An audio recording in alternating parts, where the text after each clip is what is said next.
আসসালামু আলাইকুম। FS politics টিভিতে আপনাদেরকে স্বাগতম। নির্বাচন যতই ঘনিয়ে আসছে ততই আলোচনা চলছে বিএনপির জোট শরিকদের আসন সমীকরণ। এখন একটা প্রশ্ন হচ্ছে যে এরা কি আসলেই বিজয়ী হয়ে আসতে পারবে? এরা কি তাদের আসন থেকে জিততে পারবে? বিএনপি যাদেরকে নিয়ে জোটবদ্ধ হয়ে নির্বাচন করছে তারা কিন্তু সবাই পরিচিত মুখ। গণ অধিকার পরিষদের সভাপতি নুরুল হক নূর, আশেদ খান, আন্দোলিক রহমান পার্থ, সাকি, জুনায়েদ হাবিব, নাগরিক ঐক্যের মান্না, তারা কিন্তু মোটামুটি সবাই পরিচিত। তারা গত 17 বছর আন্দোলন করেছে, সংগ্রাম করেছে এবং বিএনপির সাথে তারা ঐক্যভাবে কাজ করেছে এবং তারা এই ফ্যাসিবাদীর আমলে তারা অনেক নির্যাতনের শিকার হয়েছে। এখন প্রশ্ন জাগে যে তাদেরকে নিয়ে বিএনপি যখন জোটবদ্ধ হয়ে নির্বাচন করছে যে আগামী নির্বাচনে কিভাবে বিজয়ী হওয়া যায়, তার জন্য যারা হেভিওয়েট প্রার্থী, যারা পরিচিত মুখ এবং মোটামুটি সবাই চিনে, তাদেরকে কিন্তু তাদের জোট শরিকদের আসন দিচ্ছে বিএনপি। এবং এই জোটরা যেখানে তারা নির্বাচন করছেন এবং তাদের প্রতীক নিয়ে কিন্তু করতে হবে। প্রতিটা দলের যারা জোট শরিক আছে তারা কিন্তু তাদের প্রতীক নিয়ে নির্বাচন করতে হবে। সেখানে যেমন গণ অধিকার পরিষদের সভাপতি, তার কিন্তু টাক মার্কা নিয়ে করতে হবে, কিন্তু সেখানে বিএনপি প্রার্থী দিবে না। কিন্তু বিএনপি যদি প্রার্থী না দেয় এবং বিএনপির যে নেতাকর্মীরা আছে তারা কিন্তু তার পক্ষে কাজ করবে, এমনই কিন্তু কথা তারা বলে দিয়েছেন বিএনপির পক্ষ থেকে। কিন্তু আসলে বাস্তবতা কি? বাস্তবতা যেসব জোট শরিক আছে প্রতিটা জায়গায় আমরা দেখতে পাচ্ছি যে বিদ্রোহী প্রার্থী, মানে স্বতন্ত্র প্রার্থী নির্বাচন করছে। যারা এতদিন বিএনপির এবং এমপি নির্বাচন করবে এরকম চিন্তা ভাবনা ছিল, তারাই কিন্তু এখন স্বতন্ত্র প্রার্থী হিসেবে নির্বাচন করছে এবং বিএনপিও কিন্তু তাদেরকে পরিষ্কার করে দিচ্ছে এবং তারা বিএনপি থেকে পদত্যাগ করেও কিন্তু তারা স্বতন্ত্র নির্বাচন করছে। এখন তাদের বিজয় হওয়াটাও কিন্তু অনেক কঠিন, কারণ বিএনপির যেই সাপোর্টটা তারা পাওয়ার কথা সেই সাপোর্ট কিন্তু পাইতেছে না। কিন্তু বিএনপির ভিতরে যে দুই দল, দুইটা কিন্তু ভাগ হয়ে যাচ্ছে। যারা উপজেলা, জেলা পর্যায়ে যারা হেভিওয়েট নেতা আছে তারা কিন্তু জোট শরিক তাদের দিকে যাচ্ছে, আর একদল যাচ্ছে যারা স্বতন্ত্র এতদিন বিএনপি হয়ে কাজ করতো এবং যার সাথে ঘোরাফেরা করতো তার পক্ষে।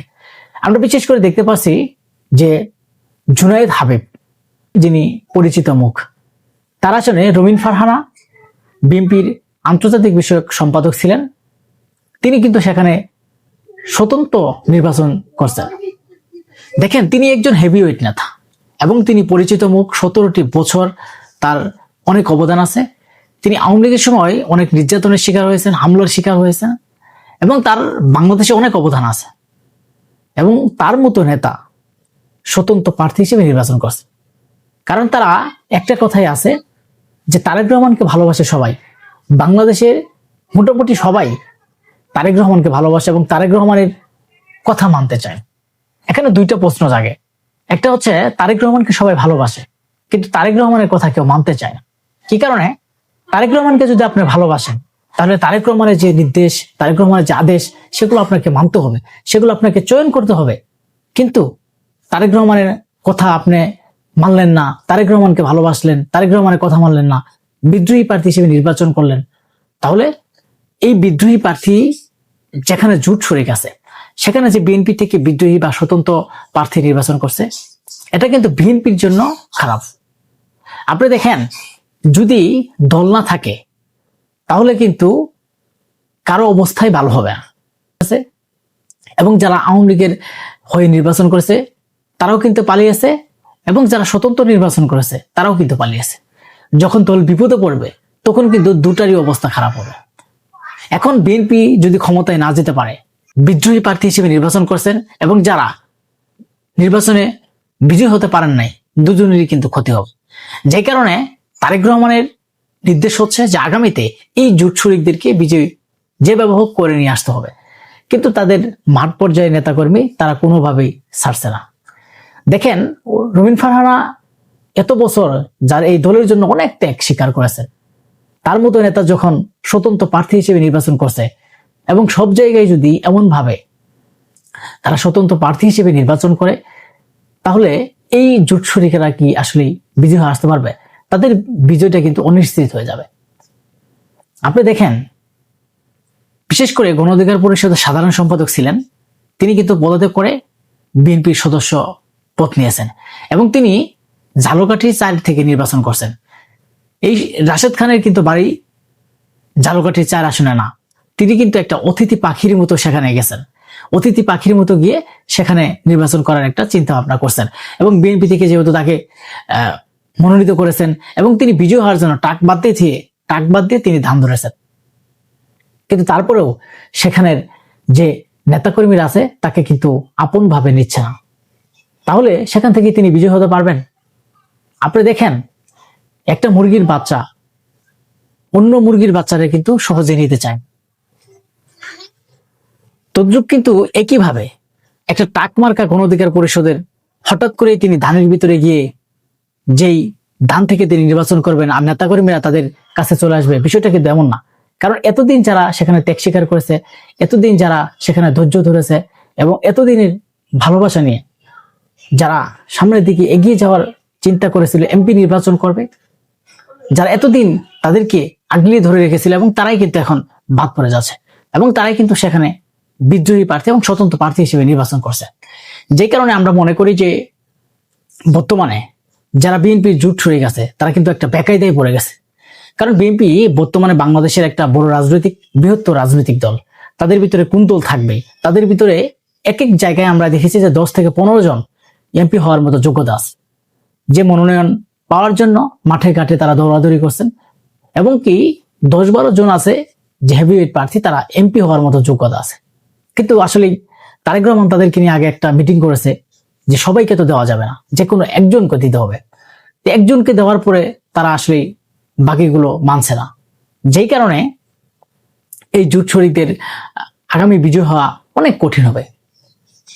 আমরা যদি তাকাই যে গণ অধিকার পরিষদের সভাপতি নুরুল হক নূর, তার মোটামুটি সেখানে আস্থা আছে, তিনি একজন এবং তিনিও অনেক পরিচিত মুখ, মোটামুটি সবাই তাকে চিনে এবং তার পটুয়াখালীতে অনেক অবদান আছে এবং পটুয়াখালীর মানুষের সাথে তার চলাচল আছে। এর আগেও তিনি বারবার গিয়েছেন, কিন্তু সেখান থেকে বিএনপি থেকেও তিনি অনেকটি সাপোর্ট পাচ্ছেন। কিন্তু উলামায়ে ইসলামিক যিনি জুনায়েদ হাবিব, সেখান থেকে তিনি কিন্তু আমরা তেমন সাপোর্ট দেখছি না। সেখান থেকে তিনি কিন্তু আসলে বিজয় হতে পারবেন কিনা এটা কঠিন। তারপরে রাশেদ খান, তিনি টাক ছেড়ে ধানে গেলেন, কিন্তু সেখান থেকেও বিএনপি নেতাকর্মীরা তাকে আর গুছিয়ে নিতে চাচ্ছে না। আমরা এই বিষয়গুলো দেখতে পাচ্ছি। রাশেদ খানের এখানে আমরা দেখতে পাচ্ছি যে তাদের নেতাকর্মীরা কাফনের কাপড় গলায় দিয়ে রাস্তাঘাটে মিছিল করছে যে রাশেদ খানের তারা মানবেন না, অতিথি পাখি তারা মানেন না। তারা বর্তমানে স্থায়ী মানুষ যারা সারা বছর এখানে আমাদের সুখে দুঃখে বাসা থাকবে, তাদেরকেই তারা চায়। কিন্তু অতিথি পাখি যে উড়ে আসে জুড়ে বসবে এমন আসলে তারা চায় না। কিন্তু আসলেই তাদেরকে নিয়ে একটা খুব সংকটই আছে।